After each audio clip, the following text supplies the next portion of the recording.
Hi there. Once again, this is your serial cynic, and it's back to a video about the Black Hebrew Israelites. Um, well, in part, I guess I should say. Been a fascinating um, matter of research in learning more and more about this group. I live here in New York City. I see them on the corner all the time. When I go to work down in Manhattan, I see them in Harlem also because I work up in that area sometimes. I always see them out there. And in my research, I've come to realize that there are different groups of Black Hebrew Israelites, but I guess the most vociferous ones, the loudest, boisterous ones, are the ones who are going to probably, they make the most noise, so I guess they're going to get the most attention. And one thing that people should know is that there are different beliefs in the different camps, there are different groups. They don't all believe the same things. Some are rather quiet. They're not, making any racist or any nasty whatever. They allow people to believe whatever they want to believe. They just know who they are and so forth. But I guess when I do these videos, it's always for those boisterous ones who are just adamant that we black people, and I say we because I'm from this side of the world, so I get, I'm a black person on this side of the world, so I guess that automatically makes me a black Israelite, especially the fact that I come from the Caribbean.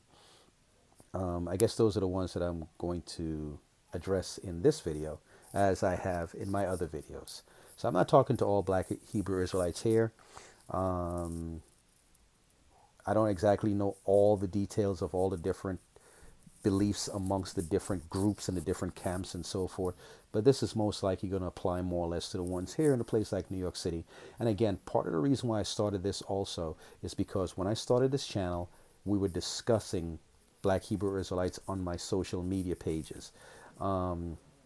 They came up, and the reason why they popped up on the island where I was raised, the island of St. Kitts in the Caribbean, and they happen to also be over in the island of St. Martin where my stepfather is from.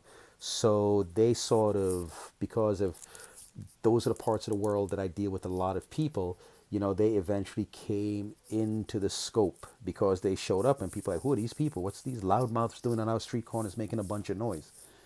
And so because of that, I started this channel right around the same time, and so they became the focal point of a lot of my videos for right now. Anyway, one of the things that I need to point out is the fact that, as I've said in my other videos, I do not deny that you could not, or there are not, people living in Africa, but in this case, specifically West Africa, who cannot trace their heritage back to the Middle East. When I say the Middle East, I'm talking about the land of Israel, basically, or somewhere in that vicinity. I am not denying that. I am not denying that you don't have people down there who don't call themselves Hebrews or Jews or whatever. I guess you can say Hebrews or Israelites who practice things that you find in Judaism. I don't deny that either. It is so plausible and possible, and it's pretty much historical, that Israelites, Jews, Israelites from the kingdom of Israel, Jews from the kingdom of Judah, fled to Africa, or were exiled to Africa, or were dragged off to Africa by various groups. Some fleeing Nebuchadnezzar and the Babylonians in 586, some fleeing Titus during AD CE. I'm sorry, AD 70 CE. Some fleeing Hadrian in the early 130 CE. Other groups just moving down there to more or less just move to somewhere else new. Others jumping on the trade routes, because Jews have always been known to be merchants, who ended up, the trade routes from probably northeastern Africa over to Western Africa. You had Jews, Israelites, if you want to call them that, who came there by way of fleeing persecutions in southwestern Europe, in places like Portugal and Spain and other places. So yes, it's a foregone conclusion. I'm not denying that at all. Now you have black people on this side of the world because they look at themselves as descendants of people from the mainland, from mainland Africa, who were brought over here. You know, their ancestors were brought over here on ships and sold as slaves, or I prefer to say enslaved Africans. You know, they were enslaved Africans who were brought over, and this is the part of the world where they ended up, in the Americas, mainland United States, Central America, South America, and the Caribbean. And of course, in between all these people and amongst these people, you could find people who could say, hey, I am a descendant of the ancient Israelites. How you can prove that, really don't know, but I'm sure you had people who were practicing certain things that you could say were elements of Judaism. And I guess they could go ahead and say the claim that, look, we are Israelites. We're descendants of Israelites. They were not the only ones that came over, though. That's the misconception, because black Hebrew Israelites would make it seem like it was a clean cut, that all these evil Hamitic Africans, the local population, went over and enslaved or grabbed or kidnapped these Hebrew Israelites who were born on the African continent, but their ancestry came from elsewhere. That there was this clean cut, that this particular group of black folks enslaved this particular group of black folks and sold them off on ships and so forth. I know one of the things that they love to do is to point to this ship manifest, where it mentions people from, I guess you would call them Igbo tribe, from southeastern Nigeria. And they would go ahead and say, hey, look at their names. It has Yah in it. So that means that these were people who were aligned with Judaism, because in their names they included Yah, which is supposed to be short for Yahweh, the Israelite God. Now, if you look at those ship manifests, you'll also realize there's a whole bunch of other people on there without names like that, and who do not come from the Igbo tribe either. They came from different tribes and so forth. Their names have nothing in there that denotes any allegiance to Yahweh or so forth. Okay? Now, it doesn't mean that all the Igbo people probably had names that implied an allegiance to Judaism, but it's hard to think that there weren't other Africans mixed in, because trust me, I'm sure the white man could care less who they were kidnapping or who they were grabbing. Oh, you're not a Hebrew Israelite? Well, we're not taking you. We're looking only for the Hebrew Israelites to take over here. Okay? But I guess what I want to really talk about here is this. Black Hebrew Israelites, believe it or not, or Hebrew, whatever the name they want to use, Hebrew Israelites or whatever, Israelites, they can claim this heritage.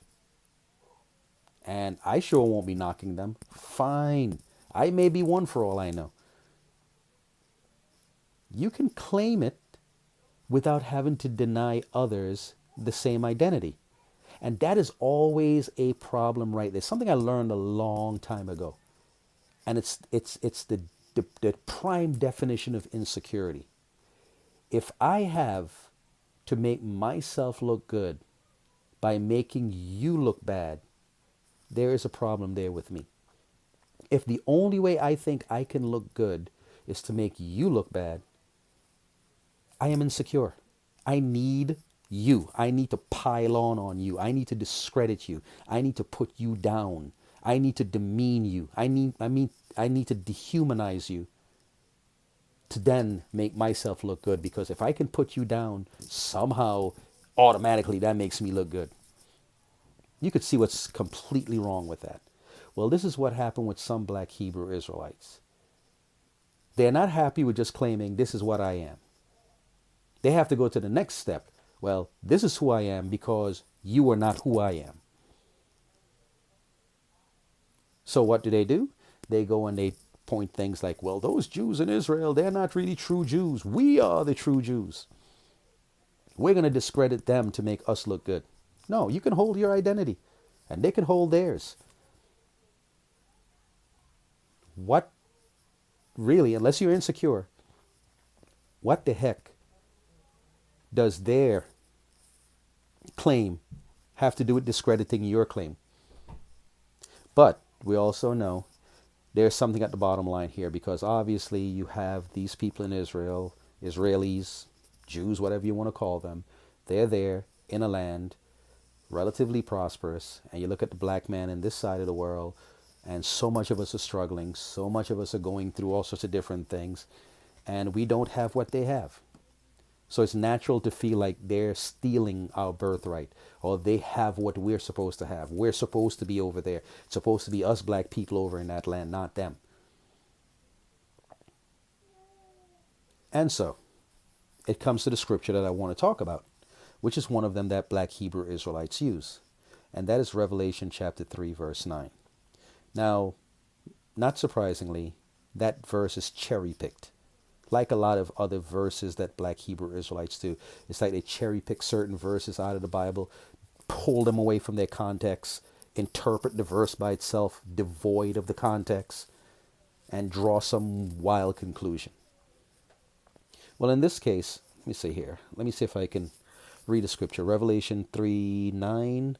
Let me see if I can pull it up here on my other phone. I forgot to pull it up on my computer, print it off first. But basically it goes on. I guess I want to get down to where it starts to address that part. It basically starts at verse 7 of Revelation chapter 3. It says, "And to the angel of the church in Philadelphia write, these things saith he that is holy, and he that is true, he that hath the key of David, he that openeth and no man shutteth, and shutteth and no man openeth. I know thy works. Behold, I have set before thee an open door, and no man can shut it. For thou hast a little strength, and hast kept my word, and hast not denied my name. Behold, I will make them of the synagogue of Satan, which say they are Jews, and not, but do lie. Behold, I will make them to come and worship before thy feet, and to know that I have loved thee."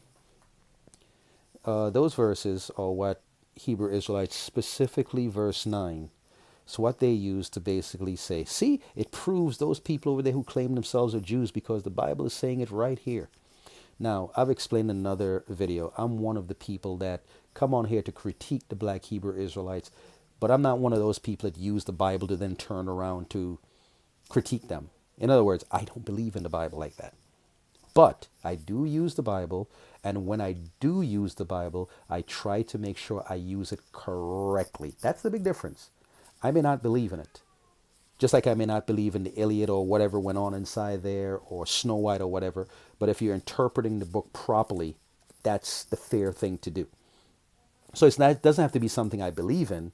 But if I'm reading it, just like if I'm reading a book of, like a Marvel comic or something like that, I may not believe in the characters at the end of the day and all the different things that's going on in there. But if I'm going to interpret it like, hey, why did Spider-Man do this? Well, I think Spider-Man did this not because I believe in Spider-Man, but it's a matter of discussion.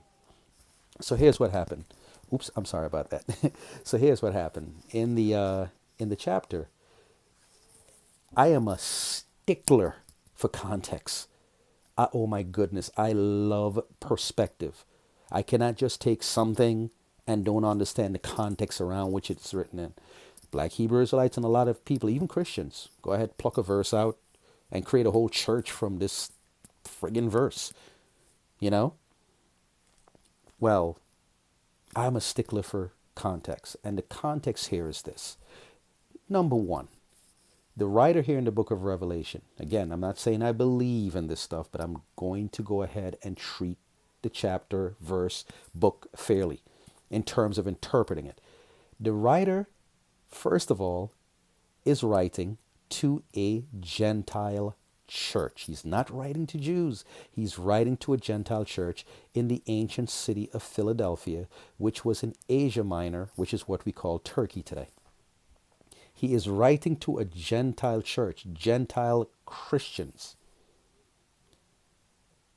And when he writes to them, he's telling them about these Jews. Now, here is the other part of the context. One of the big problems that the early Christian church had, because the first Christians were actually Jews, Jewish Christians. And because they were Jews, and they were also part of this new sect of Christians, the Christian religion had to begin to start to evolve and drift away from its parent faith, Judaism, and start to develop its own identity. And one of the things that it started to develop is the fact that, hey, I don't think we need to be following those laws of Moses. And a big part of the problem to make Judaism or this new faith appealing to the Gentile world was to kind of like tell them, hey, look, because it was going to be difficult to tell these Gentiles, don't eat this, don't eat that, don't this, don't that, don't this, and whatever. So one of the appeals was, let's slacken that restriction on these Gentiles. And let's just tell them, look, you can become one like us. But we're not going to hold you to all those things about what you should eat, what you should wear, what holy days you should worship on, and so forth. So we'll slacken all of that up. As a matter of fact, what we will do is, while you may not be born a Jew by being born in the land of Israel to Jewish parents or whatever the case might be, we will go ahead and welcome you in if you just basically accept the lordship or the work of Jesus Christ. And in doing so, you will become part of something even better. You would become part of spiritual Israel, which was supposed to be a step above just being a physical Jew. So now, as a Gentile, you could step in to this, because if you read in the other books, which I'm going to get to in a minute, if you read in some of the other books, especially the Pauline writings, the books that Paul supposedly wrote, if you look at his books, he tried to drive home the point that if you did not accept Jesus Christ, or you did not accept his work, or accept this new thing that Jesus supposedly brought, your Jewishness was counted as nothing, basically. The real Jews, the true Jews, were those who accepted the work of God. And now, the work of Jesus, and now they are spiritual Jews. And are now accepted into the fold. And have now basically absorbed the promises of Abraham, because they're doing the right thing. So now you could be a Gentile and you can label yourself Jew. I'm a spiritual Jew because whatever. But the problem that they were having in this early church was, while you had this new style of Judaism, Christianity thing going on, and while Gentiles were coming in and they were forming Gentile churches in Greece, in Asia Minor and Rome and so forth, while they were doing this, there were Jews, physical Jews, who were coming around these Christians and basically trying to tell them, hey, you know what? I know you guys say you're all spiritual Israel and so forth, but no. You've got to follow these laws. You've got to follow the laws of Moses. You cannot be a true Jew if you don't follow these laws, follow these dietary laws and so forth. And how do we know that there was a conflict and it was going on? Because when we read in the book of Acts, Peter and Paul, if I'm not mistaken, had a conflict. Paul was this guy who went off into the Gentile world and was trying to get Gentile converts to come into this new sect of Judaism known as Christianity. But Paul was like, hey, you guys don't need to follow the law. You don't have to really follow all of that stuff, Just accept Jesus and everything will be fine. But there were other Jews who were like, who's this guy Paul, man? Like, yeah, yo. As a matter of fact, because Christianity started out in Jerusalem, the original Christians being Jews, they were in Jerusalem. It was like the Jerusalem Christians. And then you had these Christians who were outside of Jerusalem, most of them being Gentiles, where Paul was going and preaching and so forth. And there was a big rift between these two groups, these two camps. The Jerusalem Christians were like, hey, we're Jews who are now call ourselves Christians. And we believe you need to keep the law and follow certain dietary laws and so forth. And the question became, hey, should these Gentiles be, relegate themselves to following our Jewish laws and so forth to be a complete Christian? And that was the big debate. And Paul and Peter had a conflict about this, and Paul rebuked Peter to basically tell him, yo, get rid of that nonsense, man. This is a new thing going on. And Peter backed down and capitulated to Paul and basically, oh yeah, you know what? Yeah, I guess you're right. This was the conflict that was going on. So what was happening when the writer of the book of Revelation was writing to the church in Philadelphia with Gentile Christians? It was as if he was one of these, or sympathetic toward, or he was a Gentile himself. The writer of the book of Revelation was basically saying, you see those people who call themselves Jews, saying they're physical Jews? They're of Satan. They're not spiritual Jews.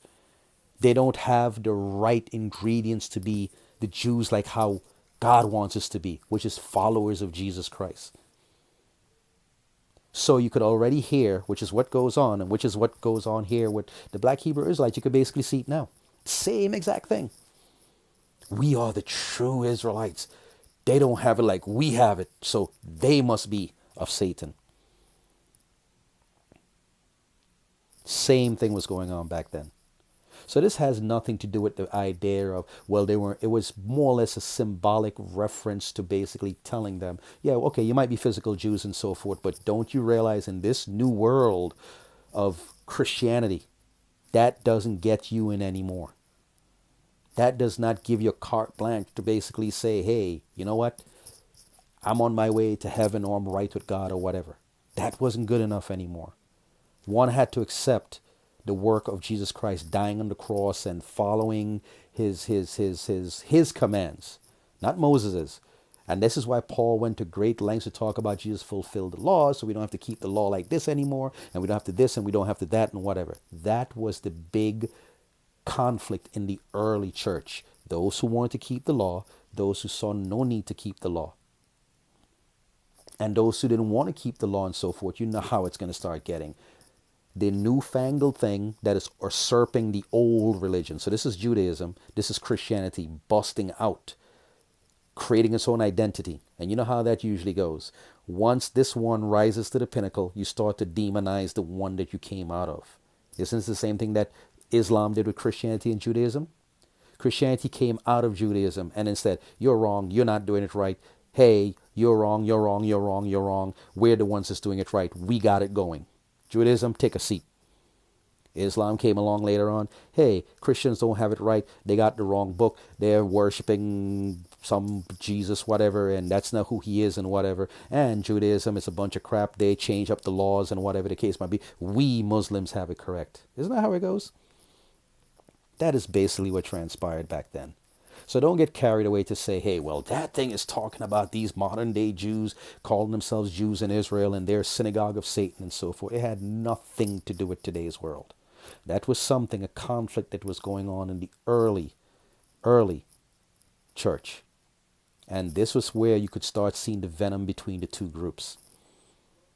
They call themselves Jews, but they are not true Jews because they're not following the precepts of Jesus Christ. Remember, this whole book of Revelation is talking about Jesus telling. The writer has Jesus telling the writer to go. The writer has Jesus telling him to go and write to these various Gentile churches. And it's all rich in Jesus talk. Not the law, not Moses, not all that good stuff. It's all about the new movement. Christianity, and skipping around the law that you don't need it anymore. So for those who would accept the work of Jesus, they are now the true Jews, the right Jews, the spiritual Jews, those who have taken the place of the physical Jews who were of the promise. Now it's like all of that is fulfilled in Jesus Christ, and those who accept him are the true Jews. That is what the chapter, the book, verse, and everything is talking about. Not what you think it's talking about today, thinking it's pointing to these modern day Jews or anything like that. Okay? So let's get that straight. If you think I'm wrong, we can get into this a little bit more deeply. Go down into the comments section.